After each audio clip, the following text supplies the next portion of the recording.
renowned songwriters in the country asked me to write a song for his Christmas album. And you'd think that maybe that would make me feel significant, but it didn't. It made me feel great, but I didn't feel success. I noticed that 15 years ago at the memorial service, Annie looked out at the 1,500 people and looked up and said, "John, look at all these people, they're here for you. Now do you believe they love you?" And those of us who knew John knew exactly what she meant. And I personally know what it meant, because I never believed any of this was real. But now I'm getting it. And the album that this was on, coincidentally, was the first Christmas album in the world to ship platinum. That was cool, but no, it did not fill up my senses. And I don't mean that as a joke. I'll get to that later.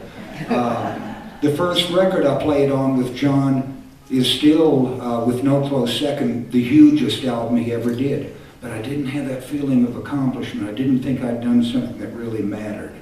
And I'd fly to work when I was 23 with John Denver, when the band was just me, John, and Dick. Dick lived in New York, so John and I would fly to work on a Learjet, but I didn't have that feeling of having mattered.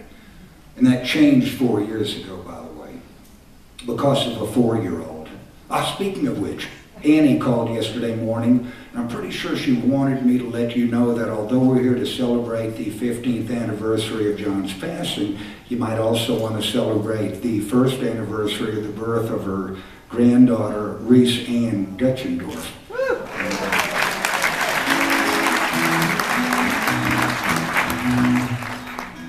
I don't know what it feels like to be Jim Horn, having played on, 200,000 huge things, but I know for me, I wanted to believe it, but never quite did.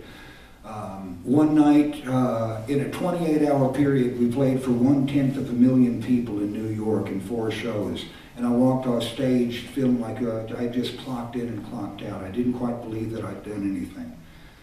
One night, John, he was so gracious. On The Tonight Show, the ultimate dead air, he introduced me and Dick. My parents back in Dallas just knew that their middle son had now reached success, but I didn't get it. There was money, there were girls, there were fast planes, all the adulation from you guys.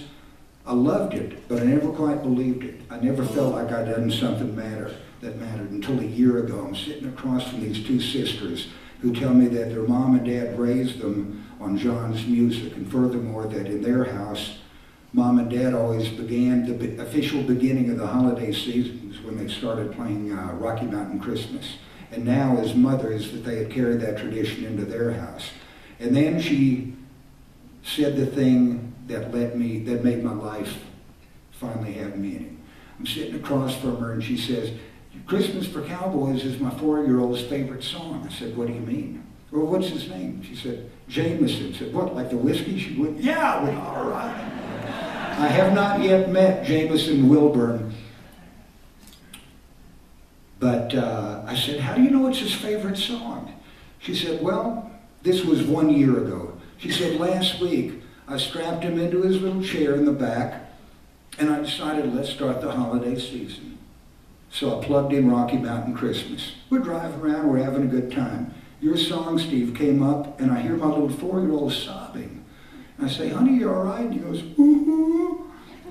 Second verse, he's sobbing louder. She goes, "Baby, you okay?" He goes, "Oh." Said, I finally came to a stop sign, and I turned around, and my little 4-year-old has tears streaming down his cheek. I said, "What's the matter, honey? Do you not like this song?" He goes, "No, I like it, Mama." I said, "Well, why are you crying?"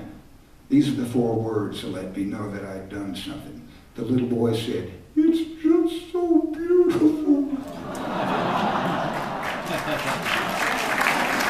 Goosebumps, you guys.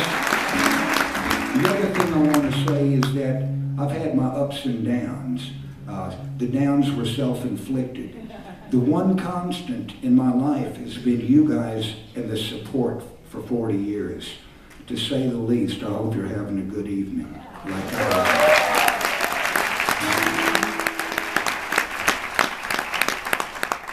Jerry Weintraub pulled me aside and said, "That song gonna make you a millionaire." I got screwed by a little frog and pig. They put out a second Christmas album in a couple of years and killed it for me. As you're going around town, please order the frog legs for me.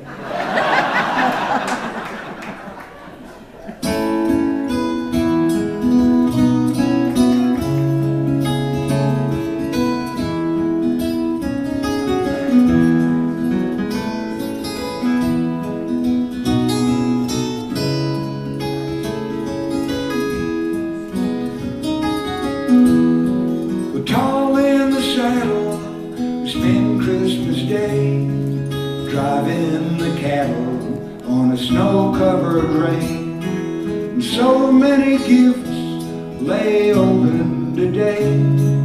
Ours is the sky and the wide open range.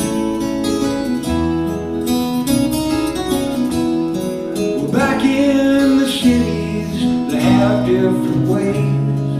Football and eggnog and Christmas parades.